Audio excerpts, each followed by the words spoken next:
I just love God so much. I was like, okay, I'm finished putting out the 2 words that I was supposed to put out for today. And I went in the kitchen to go and make my dinner. And the Lord was just like, not so fast, you're not finished. And He just gave me this word to give to somebody. It's very timely. As in, this is something you prayed about, you asked God about this today. You may have even woke up with this in your heart, in your spirit. And you may have been questioning, God, do I have any doors open? God, did I do something wrong? Because I went from feeling so happy. I went from feeling so rejuvenated to all of a sudden, I'm being attacked by this person again. God, it's like they're not stopping. Do I have a door open as to why I'm able to feel the afflictions in the first place? Listen, I tell you guys all the time, you don't have to do anything for anyone to attack you.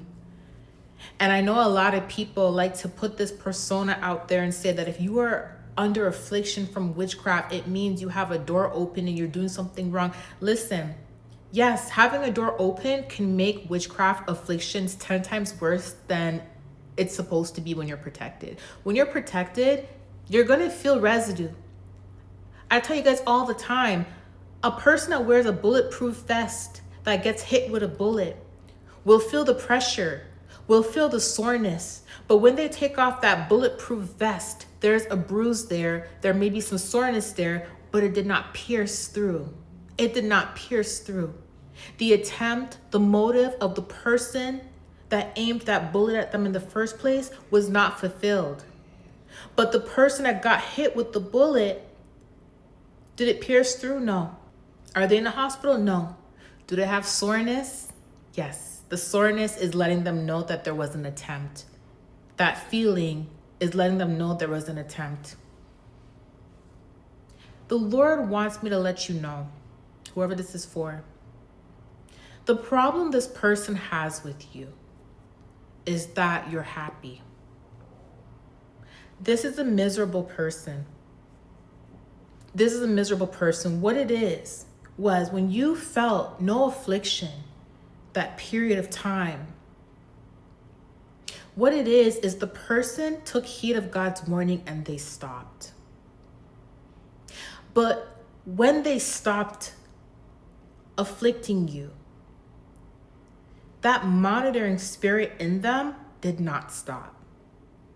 They observed you and your every move, and they saw the difference. They saw how you move, how you react, the energy you have when you're afflicted versus when you're not afflicted. And when they saw that when you were afflicted, yes, you prospered still, you still stayed obedient to God. That didn't stop you from going to work. That didn't stop you from your tasks. But they noticed that it did slow you down. They noticed that you were a little bit cranky. Your mood was a little bit affected. And this could be anybody. Whoever this is for, you'll know who the person is as soon as I mention this. You'll know if it's that person in the workplace. You'll know if it's that family. You'll know if it's that ex. Like, you'll know exactly who I'm speaking of. Because whoever you are, you prayed to God and asked God, what is going on? You didn't do anything wrong. That person saw how much progression took place in your life when they stopped afflicting you. And they saw the massive shift within that short period of time, because it's only been a week or 2 weeks that you were like attack free. And they observed you that week or 2 weeks. And when they saw that your momentum was so high, that you got so much done, they could not stand to see you soaring like that. It triggered them. And they went back and did it again. But God is saying that no matter what they do, it does not stop the plan that He has for you. I just posted a video pertaining to breakthrough prophecies coming to pass, and God wants some of His children to run. I mentioned in that video that oftentimes before a breakthrough, the attacks start to amp up because Satan wants to slow you down because he knows that God is going to get you to run. So he's trying to slow you down. And that's what happened when this person saw you. They saw you so happy. They saw you so lively. You may have popped up to work and was in a cheerful mood versus the times when you're under affliction. You may not have been talkative, but you popped up to work all happy and jolly. That bothered them. They don't like to see you happy. That's the problem. Because what it is your light is shining. But they notice that when they don't afflict you, it radiates differently. Regardless, it radiates, but there's a difference in radiation. More people notice you. You're not as pulled back when they're not afflicting you.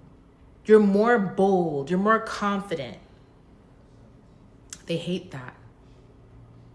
There is deep-rooted jealousy in this person to where them seeing you smile, them seeing you happy, them seeing you confident really upsets them. It's not about what you have and what you don't have. It's about what is within you.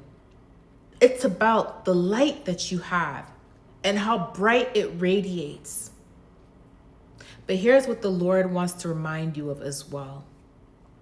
He wants to remind you of Job and how Job went through a lot of trials and tribulations and tests. And although Job went through this, he also questioned whether he did something wrong, but he didn't. See, you have no control over the actions of others. God is aware of this. If you notice, Jesus himself, the Son of God, who can do whatever he wants, he himself never blocked or stopped the Pharisees from attacking him. And he is above you. So if Jesus himself never blocked and stopped the Pharisees from attacking him, that means that you have no control over what they choose to do to you. The only thing you have control over is your response. And that is why, despite what Job went through, although he was confused and asked God why he was going through that, his response was not to curse God, even though his wife told him to. Even though his friends tried to convince him that he did something he didn't do, his response was to still serve and love God and stay loyal no matter what. So your response is what matters.